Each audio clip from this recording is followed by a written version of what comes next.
ലൂക്ക എഴുതിയ സുവിശേഷം അധ്യായം 24. യേശുവിൻ്റെ പുനരുത്ഥാനം. അവർ തയ്യാറാക്കി വെച്ചിരുന്ന സുഗന്ധദ്രവ്യങ്ങളുമായി ആഴ്ചയുടെ ആദ്യ ദിവസം അതിരാവിലെ കല്ലറയുടെ അടുത്തേക്ക് പോയി. കല്ലറയിൽ നിന്ന് കല്ല് ഉരുട്ടി മാറ്റിയിരിക്കുന്നതായി അവർ കണ്ടു. അവർ അകത്തു കടന്നു നോക്കിയപ്പോൾ കർത്താവായ യേശുവിൻ്റെ ശരീരം കണ്ടില്ല. ഇതിനെക്കുറിച്ച് അമ്പരന്ന് നിൽക്കവേ 2 പേർ തിളങ്ങുന്ന വസ്ത്രങ്ങൾ ധരിച്ച് അവർക്ക് പ്രത്യക്ഷപ്പെട്ടു. അവർ ഭയപ്പെട്ട് മുഖം കുനിച്ചു. അപ്പോൾ അവർ അവരോട് പറഞ്ഞു, ജീവിച്ചിരിക്കുന്നവനെ നിങ്ങൾ മരിച്ചവരുടെ ഇടയിൽ അന്വേഷിക്കുന്നത് എന്തിന്? അവൻ ഇവിടെയില്ല, ഉയിർപ്പിക്കപ്പെട്ടു. മനുഷ്യപുത്രൻ പാപികളുടെ കയ്യിൽ ഏൽപ്പിക്കപ്പെടുകയും ക്രൂശിക്കപ്പെടുകയും 3-ാം ദിവസം ഉയിർത്തെഴുന്നേൽക്കുകയും ചെയ്യേണ്ടിയിരിക്കുന്നു എന്നു താൻ ഗലീലയിൽ ആയിരുന്നപ്പോൾ തന്നെ അവൻ നിങ്ങളോട് പറഞ്ഞത് ഓർമ്മിക്കുവിൻ. അപ്പോൾ അവർ അവൻ്റെ വാക്കുകൾ ഓർമ്മിച്ചു. കല്ലറയെങ്കിൽ നിന്ന് തിരിച്ചു വന്ന് അവർ ഇതെല്ലാം 11 പേരെയും മറ്റെല്ലാവരെയും അറിയിച്ചു.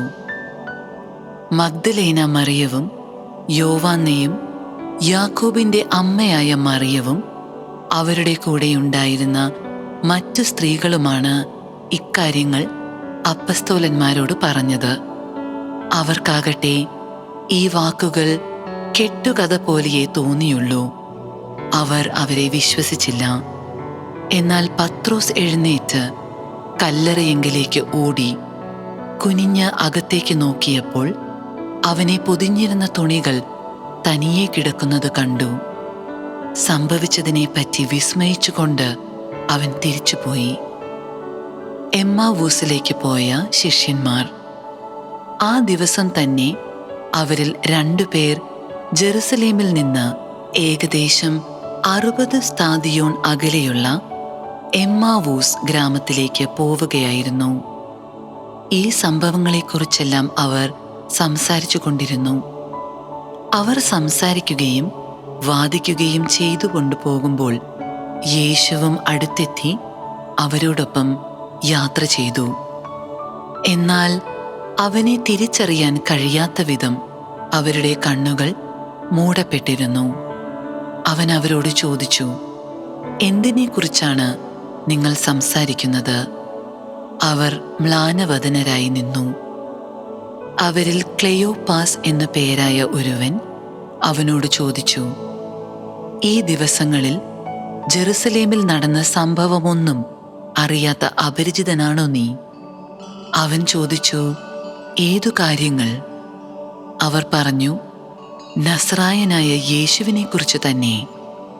അവൻ ദൈവത്തിൻ്റെയും മനുഷ്യരുടെയും മുൻപിൽ വാക്കിലും പ്രവൃത്തിയിലും ശക്തനായ പ്രവാചകനായിരുന്നു. ഞങ്ങളുടെ പുരോഹിത പ്രമുഖന്മാരും നേതാക്കളും അവനെ മരണവിധിക്ക് ഏൽപ്പിച്ചു കൊടുക്കുകയും ക്രൂശിക്കുകയും ചെയ്തു. ഇസ്രായേലിനെ മോചിപ്പിക്കാനുള്ളവൻ ഇവനാണ് എന്നു ഞങ്ങൾ പ്രതീക്ഷിച്ചിരുന്നു. ഇതൊക്കെ സംഭവിച്ചിട്ട് ഇത് 3-ാം ദിവസമാണ്. ഞങ്ങളുടെ കൂട്ടത്തിലുള്ള ചില സ്ത്രീകൾ ഞങ്ങളെ വിസ്മയിപ്പിച്ചു. ഇന്നു രാവിലെ അവർ കല്ലറയെങ്കിൽ പോയിരുന്നു. അവൻ്റെ ശരീരം അവർ അവിടെ കണ്ടില്ല. അവർ തിരിച്ചു വന്ന് തങ്ങൾക്ക് ദൂതന്മാരുടെ ദർശനമുണ്ടായെന്നും അവൻ ജീവിച്ചിരിക്കുന്നുവെന്ന് അറിയിച്ചുവെന്നും പറഞ്ഞു. ഞങ്ങളുടെ കൂടെയുണ്ടായിരുന്നവരിൽ ചിലരും കല്ലറയെങ്കിലേക്ക് പോയി സ്ത്രീകൾ പറഞ്ഞതുപോലെ തന്നെ കണ്ടു. എന്നാൽ അവനെ അവർ കണ്ടില്ല. അപ്പോൾ അവൻ അവരോട് പറഞ്ഞു, ഭോഷന്മാരെ, പ്രവാചകന്മാർ പറഞ്ഞിട്ടുള്ളത് വിശ്വസിക്കാൻ കഴിയാത്ത വിധം ഹൃദയം മന്ദീഭവിച്ചവരെ, ക്രിസ്തു ഇതെല്ലാം സഹിച്ച് മഹത്വത്തിലേക്ക് പ്രവേശിക്കേണ്ടിയിരുന്നില്ലേ? മോശ തുടങ്ങി എല്ലാ പ്രവാചകന്മാരും വിശുദ്ധ ലിഖിതങ്ങളിൽ തന്നെപ്പറ്റി എഴുതിയിരുന്നവയെല്ലാം അവൻ അവർക്ക് വ്യാഖ്യാനിച്ചു കൊടുത്തു. അവർ എത്തേണ്ടിയിരുന്ന ഗ്രാമത്തോടടുത്തു. അവനാകട്ടെ യാത്ര തുടരുകയാണെന്ന് ഭാവിച്ചു. അവർ അവനെ നിർബന്ധിച്ചുകൊണ്ട് പറഞ്ഞു, ഞങ്ങളോടുകൂടി താമസിക്കുക, നേരം വൈകുന്നു, പകൽ അസ്തമിക്കാറായി. അവൻ അവരോടുകൂടി താമസിക്കുവാൻ കയറി. അവരോടൊപ്പം ഭക്ഷണത്തിനിരുന്നപ്പോൾ അവൻ അപ്പമെടുത്ത് ആശീർവദിച്ച് മുറിച്ച് അവർക്ക് കൊടുത്തു. അപ്പോൾ അവരുടെ കണ്ണു തുറക്കപ്പെട്ടു. അവർ അവനെ തിരിച്ചറിഞ്ഞു. പക്ഷേ അവൻ അവരുടെ മുൻപിൽ നിന്ന് അപ്രത്യക്ഷനായി. അവർ പരസ്പരം പറഞ്ഞു, വഴിയിൽ വെച്ച് അവൻ വിശുദ്ധ ലിഖിതം വിശദീകരിച്ചുകൊണ്ട് നമ്മോട് സംസാരിച്ചപ്പോൾ നമ്മുടെ ഹൃദയം ജ്വലിച്ചിരുന്നില്ലേ? അവർ അപ്പോൾ തന്നെ എഴുന്നേറ്റ് ജെറുസലേമിലേക്ക് തിരിച്ചുപോയി. അവിടെ കൂടിയിരുന്ന 11 പേരെയും അവരോടൊപ്പം ഉണ്ടായിരുന്നവരെയും കണ്ടു. കർത്താവ് സത്യമായും ഉയർത്തെഴുന്നേറ്റു, ശിമയോന് പ്രത്യക്ഷപ്പെട്ടു എന്ന് അവർ പറഞ്ഞുകൊണ്ടിരിക്കുകയായിരുന്നു. വഴിയിൽ വെച്ചു സംഭവിച്ചതും അപ്പം മുറിക്കുമ്പോൾ തങ്ങൾ അവനെ തിരിച്ചറിഞ്ഞതും അവരും വിവരിച്ചു.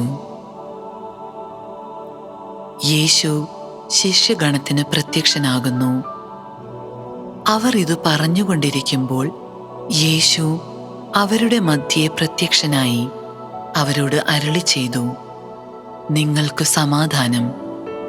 അവർ ഭയന്നു വിറച്ചു.